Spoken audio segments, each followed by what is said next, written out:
Good afternoon, friends from the media. Thank you for coming to our press briefing.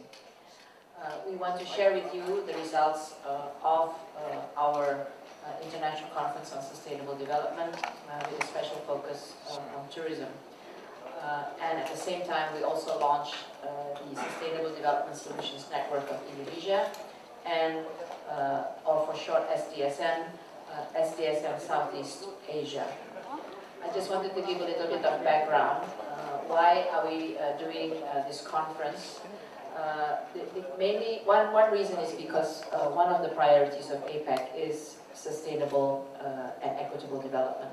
So we decided that this was an excellent opportunity for us to have an international conference with experts, international and Indonesian experts, to share ideas, best practices, and most importantly, solutions to sustainable development.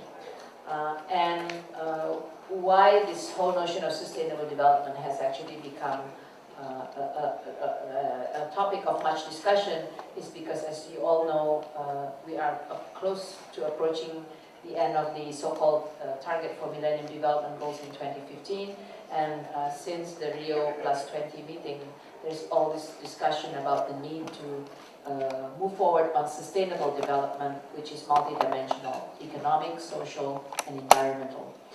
Later on, Professor Jeffrey Sachs will elaborate on that. So having this broader notion and having targets and also goals that will be related to sustainable development necessitates us, because it is multidimensional goal or objective. Sustainable development is multidimensional. We also need to have a network which is multi-sectoral and multi-stakeholder. That's basically why we decided to have this conference, inviting academicians, experts, international organizations, NGOs, and business people, as well as policymakers, to come together and, once again reinforce our understanding of sustainable development, but most importantly, talk about solutions, best practices, and actions that we could do together. Why are we doing this at an APEC meeting, or in a meeting which is related to Asia Pacific? It's because what the Asia Pacific region does or does not do will have an impact on sustainable development. As you should by now know all the numbers. It's 55% of the world economy, 44% of world trade, and 30% of the 1 billion tourists who are roaming the world is coming from this region, and 60% of the CO2 emissions. So what we do or do not do will have an impact. The network's first event, so the SDSM, Sustainable Development Solutions Network of Indonesia, and the Southeast Asia Regional Hub. Our first event is actually this conference, which has the theme Hita Karana, because the philosophy of Hita Karana in Bali is really embodying sustainable development. Hita Karana is local wisdom of the Balinese people from centuries ago, but Abika can explain that much better than I can. But in essence, it means how we must have balance and harmony between man and his creator, man and nature, and man and man. And we must give back to nature, because nature, or take care of nature, because it is from nature that you get your livelihood and your sustenance.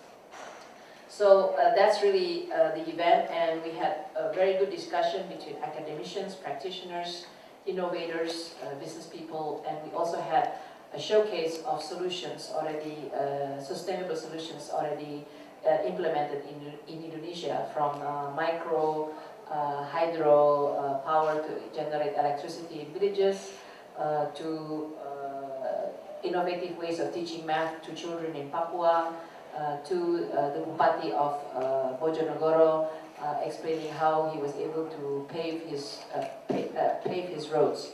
So we talk not only about concept, but we also talk about solutions, and the idea of how can you replicate these solutions elsewhere, and can you scale it up so that you can begin to address sustainable development.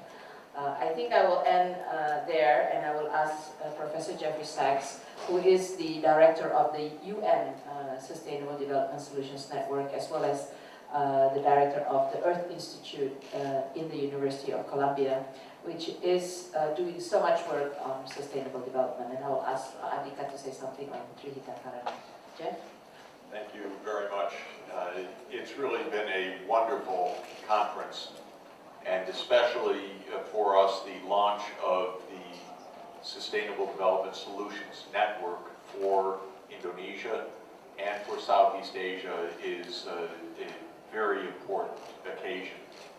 The SDSN, as we call it, was established by United Nations Secretary General Ban Ki-moon following the Rio +20 summit last June 2012.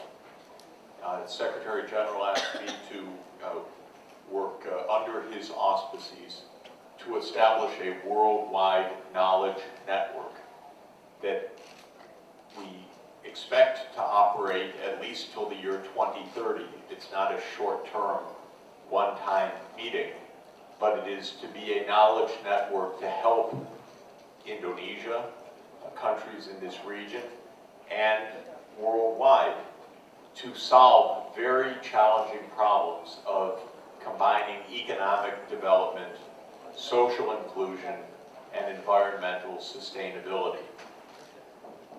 President Yudhoyono will be the patron of the Southeast Asian Sustainable Development Solutions Network, and Minister Marie Pangestu will be the leader of all of this in the region. She's obviously so dynamic and experienced on many, many fronts in industry, trade, tourism, creative economy, that we will absolutely depend on her expertise and knowledge to be successful.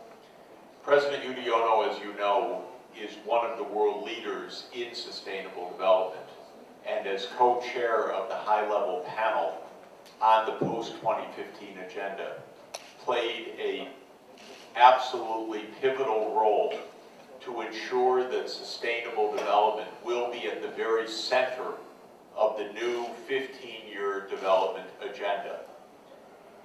Last week at the General Assembly, on September 25th, there was a special event in which the member states of the General Assembly agreed to a timeline to reach the post-2015 agenda.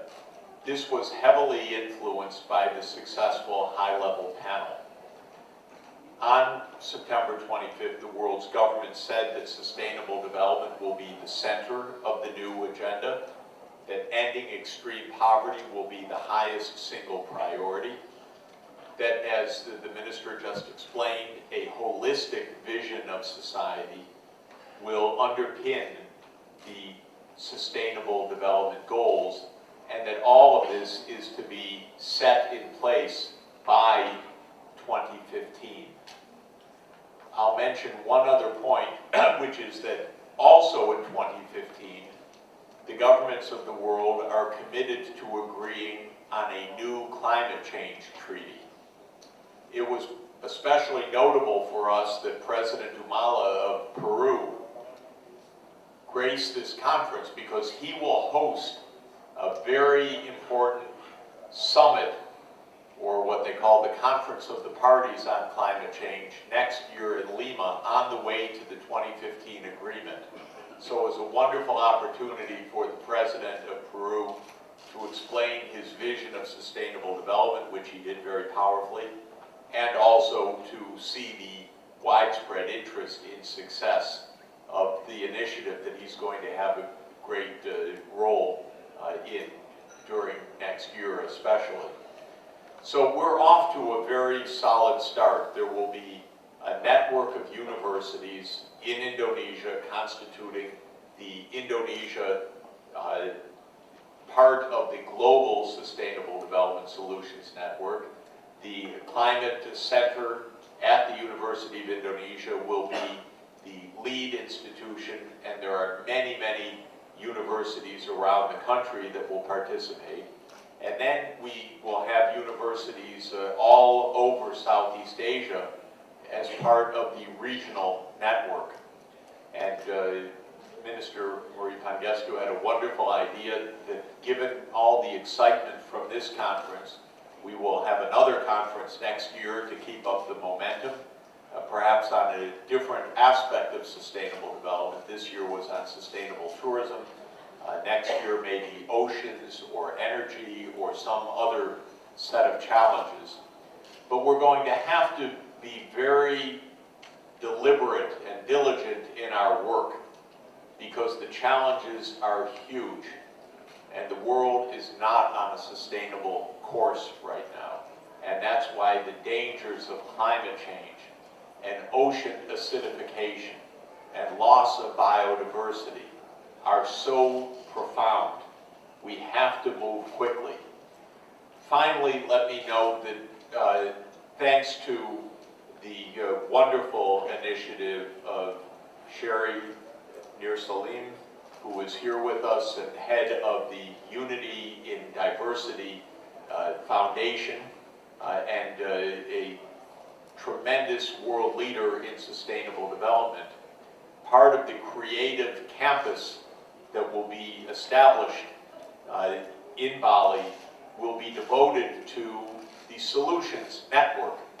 And we will view Bali, therefore, not only in its inspiration of Hita Karana, but also as a meeting place for world experts to show how real solutions can be developed and to scale them up when success is achieved. So we're in I believe, not only one of the most beautiful places in the world, but also a place that's going to play a leadership role for years to come in sustainable development, with a campus devoted to solutions for sustainable development throughout the region and throughout the world. And that's an extremely exciting part of the launch. So this has been very successful. It's wonderful that it's part of APEC because, as the minister has said, as APEC goes, so goes the world on these issues. APEC has a dominant effect on global climate, on, of course, the Pacific Ocean and its health, and on so many other aspects of sustainable development. This is a very historic and wonderful place to be launching the network. Thank you. Thank you, Jim.